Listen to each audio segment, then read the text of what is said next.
Welcome to another Energetics Leadership video. Hope they're bringing you some value. And in this short clip, I'd like to distinguish the difference between remembering and thinking as a way of giving you some insight into producing exceptional results. So let's have a look at a few of these bullets. There's a big difference between remembering and thinking. When you don't know the difference, you think that remembering is thinking, and it's not. Remembering is a passive automation, while thinking is proactive and takes conscious effort to be effective. When you can distinguish the two, you have power and choice. So there's a big difference between remembering and thinking. A lot of the time, we are remembering and we think we're thinking. Now, I know that sounds a little silly, but think about it for a second. A lot of the time, we're remembering things and we think that's thinking. And I'm going to assert that it's not thinking, that it's just this passive thing that takes place based on your experience of life. And that real thinking, critical thinking, requires you to be present and proactive to be able to make something happen. Now, here's the other thing with this. Remembering is part of what I call a past-based future. So whenever you're working with a past-based future, you're limiting what's possible. An example might be we did 20% last year, and based on that 20%, I think we could achieve 25% next year. So you are determining that future based on looking into the past. That might get you a little more, a little better, a little different, but it certainly will not get you extraordinary, exceptional breakthroughs in your business. So it does have some use, but in terms of extraordinary futures, past-based futures are limiting. And this is really one of the things I want to point to here. So when you don't know the difference, you are stuck with thinking you're thinking when what you're really doing is remembering. And I want to distinguish that for you so you have some power and choice in the matter. Let's look at some more. Remembering reinforces a past-based future. Conscious thinking allows for the possibility of an extraordinary future. Both remembering and thinking have modalities like sound, feelings, color, time, and space. And you can use these modalities to your advantage to delete non-productive memories and create powerful futures. So this past-based future thing, I want you to be clear that when you can distinguish the difference between remembering and thinking, you have a choice in there to produce an extraordinary future. Remembering doesn't allow for that. And there are modalities that come with memories or even with thinking, like sounds, feelings, colors, time, and space. All of this is involved in you creating a future or reliving a memory. For example, if you take a memory of something that happened in business that didn't turn out, a failure, a business failure, and you look at that memory, it's probably in front of you. It probably has color and sound to it, and you can feel it somewhere in your body. And to the degree that it's there will determine how powerful it lives for you.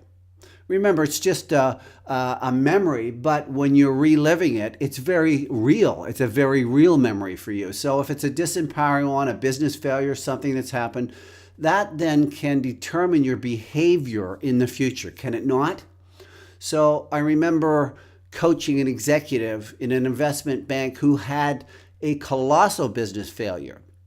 And that failure, the memory of that failure, was determining what he was willing to do in the future around that same particular area. He was scared to act again in case he failed again. So now the memory is influencing his future. And that is the power that goes for this. And it lived for him as a very powerful memory. It had a lot of color to it, a lot of sound to it. He could feel it in his body. So he would continue to relive it and reinforce it. So these modalities are very powerful that come along with and are attached to these memories and your thinking. And you can use them to your advantage. So let's have a look at how. Disempowering memories are usually in color, loud sounds, and have feelings that are attached. One way to take the power out of a memory that does not serve you, so let's take an example in business, anything that's happened to you that you continue to relive that is determining your future in any particular area, you can picture it. You can begin to picture it in black and white. My guess is it's currently in color. turn it to black and white. Shrink it down, make it smaller in your mind, and then turn the volume or sound down if it has any. And then run the movie backwards. And while you're doing that, you might think of some silly kind of music that you can connect to it.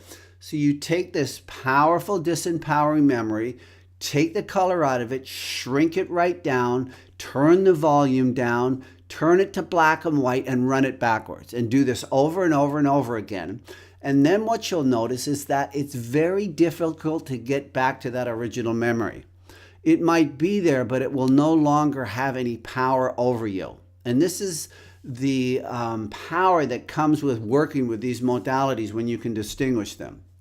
So that's what you can do with a disempowering memory. If you want to create a powerful, extraordinary future, then think of one that includes bright colors, loud sounds, enjoyable feelings, and large pictures. Put it in front of you. Step right into it in the present moment.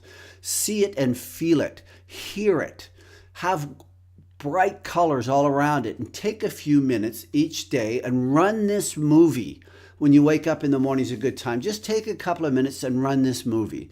So shrink down the disempowering movie and then create a very powerful, compelling, exceptional future that's full of color, sound, feelings, all of that, and step right into it.